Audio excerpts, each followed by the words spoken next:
Há pessoas que defendem, alguns teólogos defendem Jesus Cristo como tema central do cânon sagrado. Aí tem que pensar e considerar a questão seguinte: Jesus Cristo, ele não está nominado no Antigo Testamento. No Antigo Testamento ele vai aparecer em alguns momentos teofanicamente, como anjo do Senhor ou como até a própria Shekinah.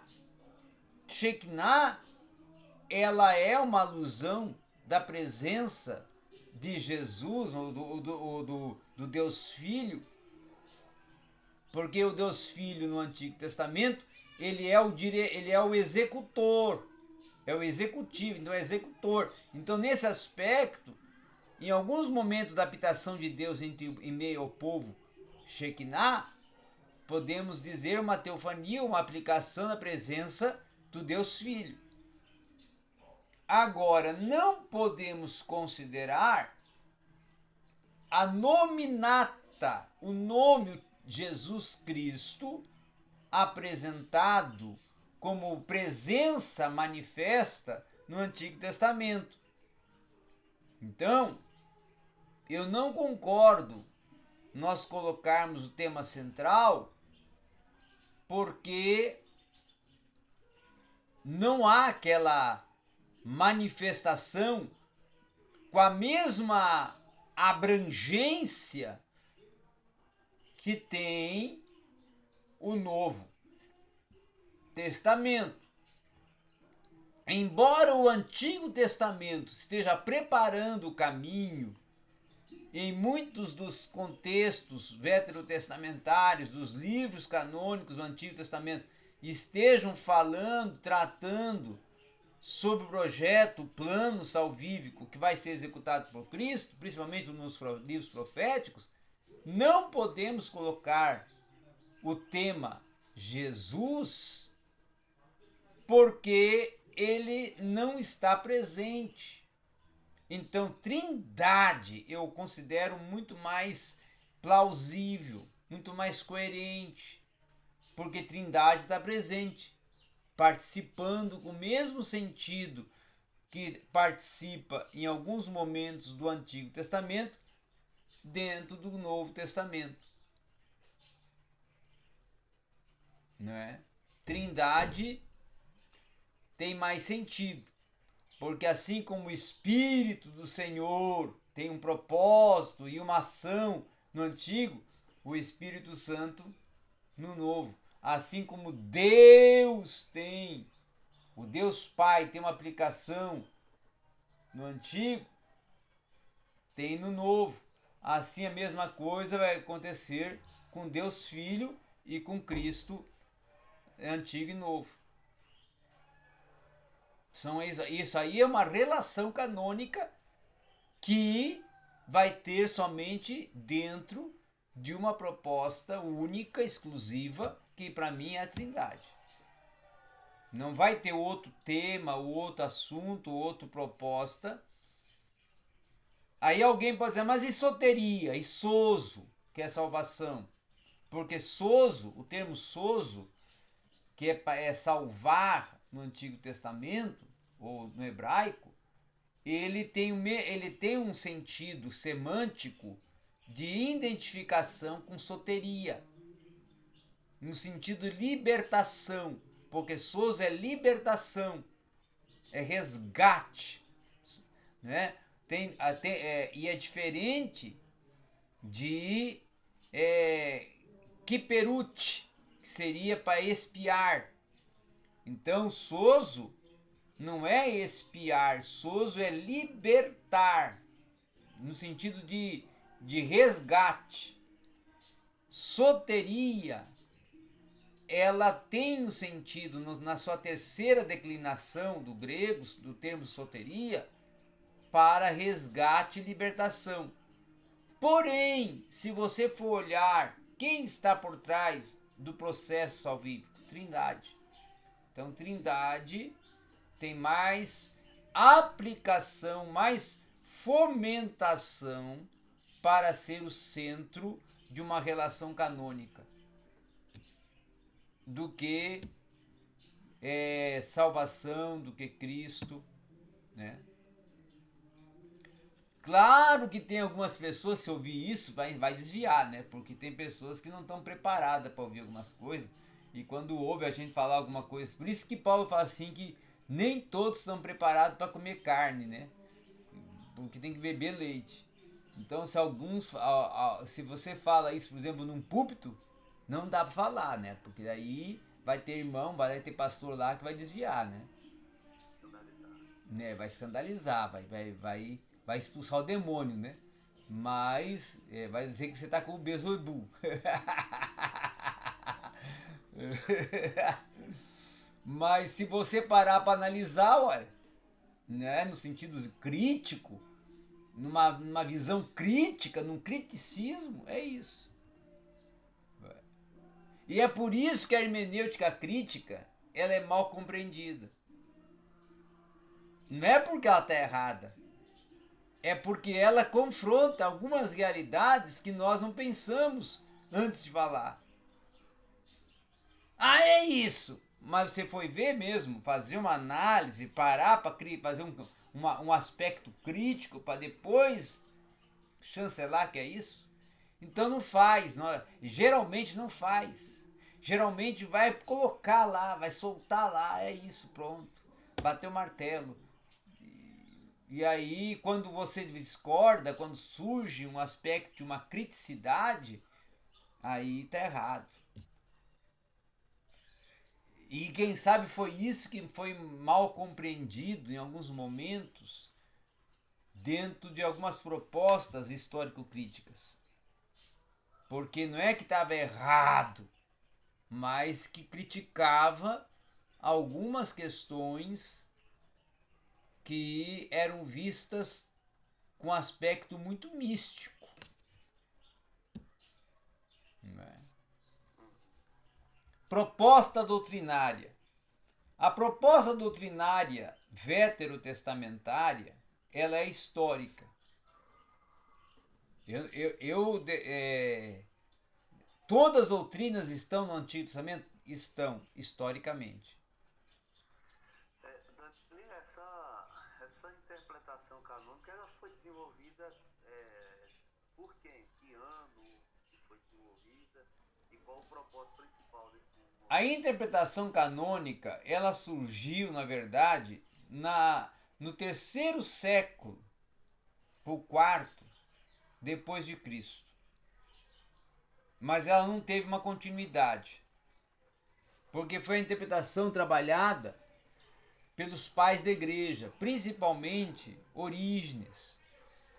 Não só o Orígenes, teve um pai da igreja que ele não teve assim tanta divulgação, mas ele teve, quem sabe, muito mais participação que foi o Irineu, certo? O Irineu foi conceituado até como um dos principais, quem sabe, sistemáticos ou abordadores das doutrinas basilares, não é? Mas Orígenes ele teve um contributo com a exegese alegórica. E Irineu vai contrapor a exegese alegórica com a proposta de uma interpretação mais canônica. Só que Irineu não vai ter como é que eu vou dizer assim, uma aceitabilidade que vai gerar um legado. Depois da morte dele, ele não deixa, vamos dizer assim, prosseguimento, alguém que vai prosseguir, ou alguns discípulos que vão dar continuidade ao trabalho canônico, de resgate do cânon que ele estava fazendo. Porque Alexandria, que era vamos dizer assim, a principal escola da época, era conduzida por Orígenes. Então, automaticamente, a exegese alegórica e Orígenes alcançam maior sucesso. Até hoje, Orígenes manda em muitas escolas e correntes teológicas, tem sentido pautado nas propostas de Orígenes. Orígenes ainda tem uma influência muito grande, mas Irineu, não que ele fez o errado, ele fez o certo, mas ele não teve continuidade. Quando você não gera legado, esse é o problema, é gerar legado. Preparar discípulos para dar continuidade. Você não preparou o discípulo para dar continuidade, então você morre. É. Então, tudo que você fez morre contigo. É. Morreu, demora em 10, 20 anos, 30 anos, esqueceu-se. Né? Essa é a realidade. O choro é só na hora da morte. E o propósito? Ele estava combatendo alguma coisa ou não? Tava. Ele estava combatendo justamente vamos dizer, a escola de Antioquia, que era de Irineu, combatia Alexandria. De Alexandre. E ele combatia por quê? Porque ele considerava que a exegese alegórica ela estava desconstruindo o aspecto doutrinário do Antigo Testamento. E não só do cano sagrado, né? Do cano sagrado. Antigo Testamento porque a alegoria ela era muito que defendia Orígenes, a exegese alegórica de Orígenes visava muito as questões do Antigo Testamento. E aí Irineu contrapôs, né? Dizendo, não, isso aí acaba que se nós aceitarmos e praticarmos, o Antigo Testamento torna-se um cano alegórico, um cano só de representatividade. É igualzinho fizeram, né? Foi com ele mesmo, né? Na época que fizeram aquela alegorização da parábola do bom samaritano, que eu vejo muita gente pregando que é uma alegoria. Sim. E na verdade, essa questão da alegorização, ela tornou-se tão séria é, dentro do contexto da hermenêutica e da exegese, que foi ela, quem sabe até, ou nem vou dizer quem sabe, foi ela mesmo, que promoveu a exegese liberal. Bultmann, Joaquim Jeremias, em determinados momentos, Rudolf Bultmann, e também o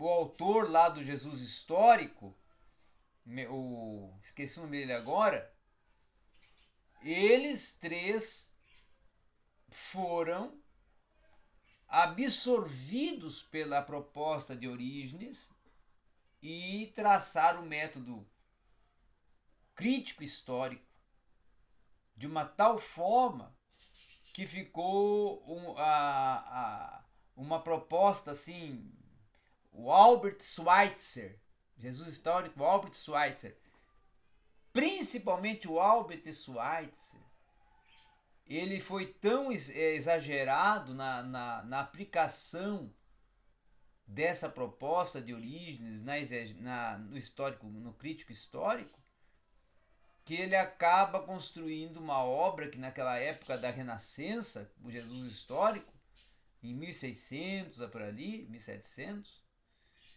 foi a obra que causou inspiração para Bultmann e para outros, que gerou uma desconstrução dos milagres, atribuindo eles a mito, atribuindo todas as obras de Jesus como obras mitológicas.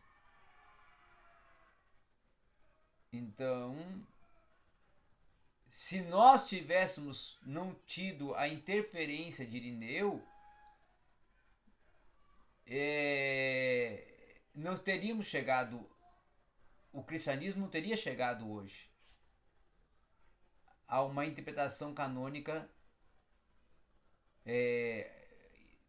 ortodoxa, inspirada, proposta pelo que o Cano propõe. Haveria uma desconstrução total e tornaria muitos textos que são textos centrais em alegoria. Ah, isso é alegoria. É uma representatividade. Né? As pragas seria representatividade de Êxodo. Seria mito. Não teria por que debitar uma credibilidade nelas. Você entendeu? Então, a participação de Irineu foi decisiva para um resgate. Só que ela teve poucos adeptos. Não é? Poucos adeptos. O movimento pentecostal é um movimento preso à canonicidade, então automaticamente o movimento pentecostal é irineusista.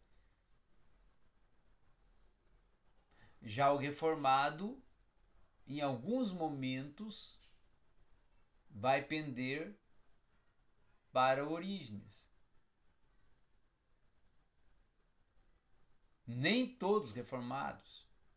Tem alguns que salvam-se, algumas obras que se salvam. Né? Mas essa é a realidade. E se você for analisar o púlpito de hoje, púlpito de 2021, 2022, 2023, 2020, vamos dizer que começou em 2017 essa situação. De 2017 para cá, o púlpito tem tido muitas mensagens com cunho alegórico.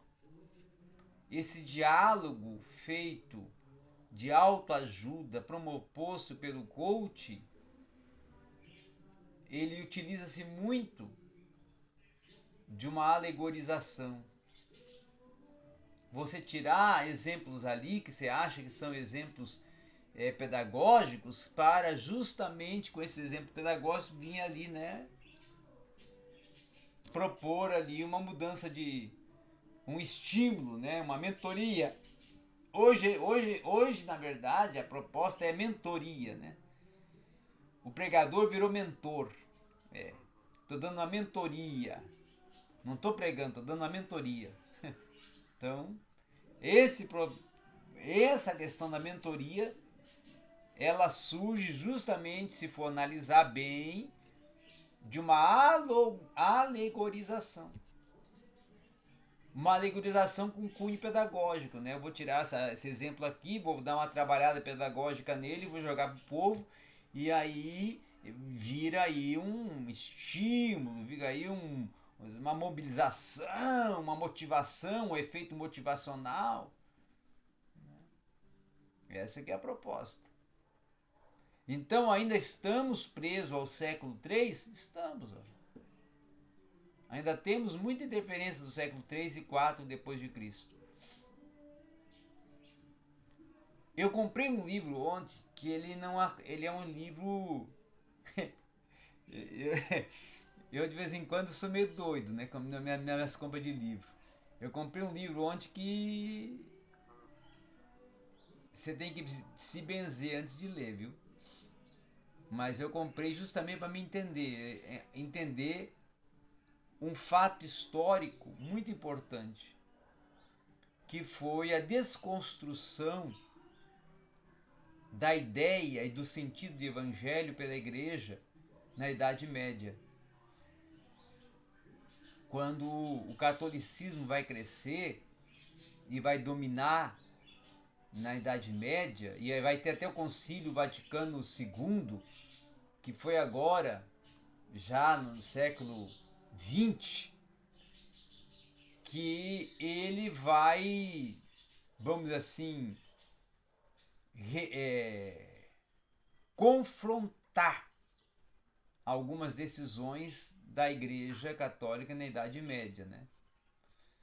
Que era justamente em cima dos evangelhos, da vida de Cristo, como ela era aplicada, tratada e ensinada pela igreja, que era a igreja que dominava a sociedade, que era a igreja mãe da sociedade, mãe do governo, dos impérios, né? E ele é um livro escrito por um padre que ele se torna um denunciador. Ele está denunciando algumas questões ali. E assim, por que tem que se benzer? Porque em alguns momentos ele vai pender pro lado deles, né? Mas aí é a hora que você compra uma obra dessa para você poder tirar um argumento para construir uma apologética, uma apologia, uma defesa. Porque é muito fácil para você falar contra um sistema ou falar contra uma situação, você tem que ter o domínio, o conhecimento de causa. Tem muita gente que fala assim, porque isso aqui, mas não conhece. Aí tá falando lá coisa que não conhece. Se alguém chegar lá e bater de frente com a pessoa e questionar, ele não sabe. Não é? Por exemplo, eu estava uma vez, o Esdras Costa Bento, da CPAD, autor daquele livro, de alguns livros CPAD, tem até doutorado pela PUC, o Esdras Costa Bento tem doutorado pela PUC.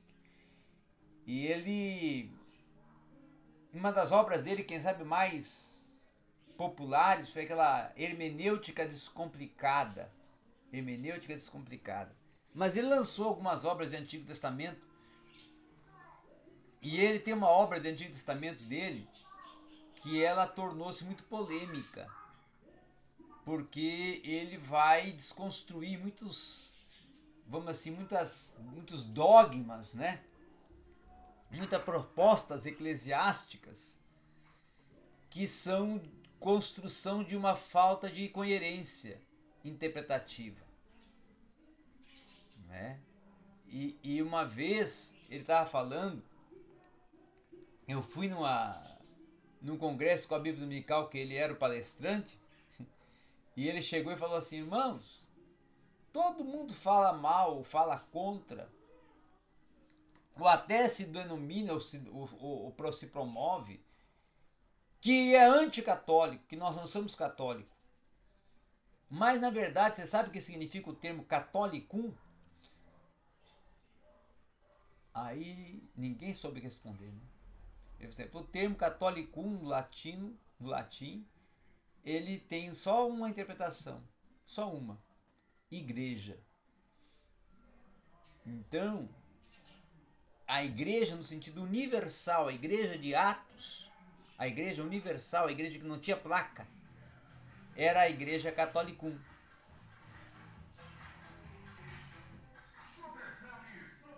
Porque catolicum não quer dizer denominação, quer dizer igreja. Denominação existe dentro do contexto do evangélico. A denominação surgiu a ser questionada depois da Reforma Protestante, que surgiu a denominação. E não foi por Lutero nem Calvino, porque se nós formos olhar a história do cristianismo, a igreja luterana vai surgir bem depois de Lutero. O luteranismo. É luteranismo, depois que... Aí coloca a placa, igreja luterana. Depois que Calvino morre, que Thomas Beza, discípulo de Calvino, que está dando continuidade aos ensinos de Calvino e ao projeto de Calvino é que vai colocar lá presbiteriana.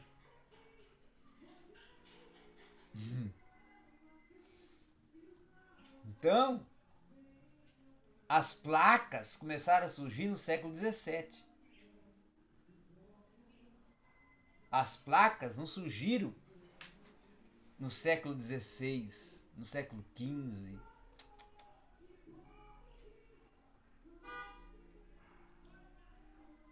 E aí a pessoa não conhece a questão do termo, a termina. Por isso que é muito importante conhecer o sentido do termo antes de falar alguma coisa.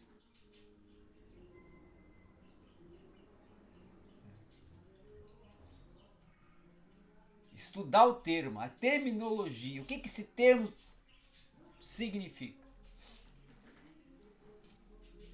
Senão eu vou falar besteira.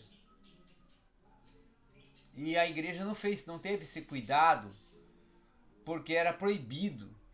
E até hoje é mal visto estudar. É mal visto estudar. O que você está fazendo aí é ser corajoso. Porque é mal visto estudar. Um obreiro se preparar a estudar. Nós estamos no século XXI. Nós estamos no século XXI e ainda é mal visto um obreiro estudar. Está mudando. Já estamos tendo alguns pastores doutores. Não é? E já está se vendo que as igrejas, tendo que tem pastores doutores, crescem mais, não é? Quer ver um exemplo? Alailson.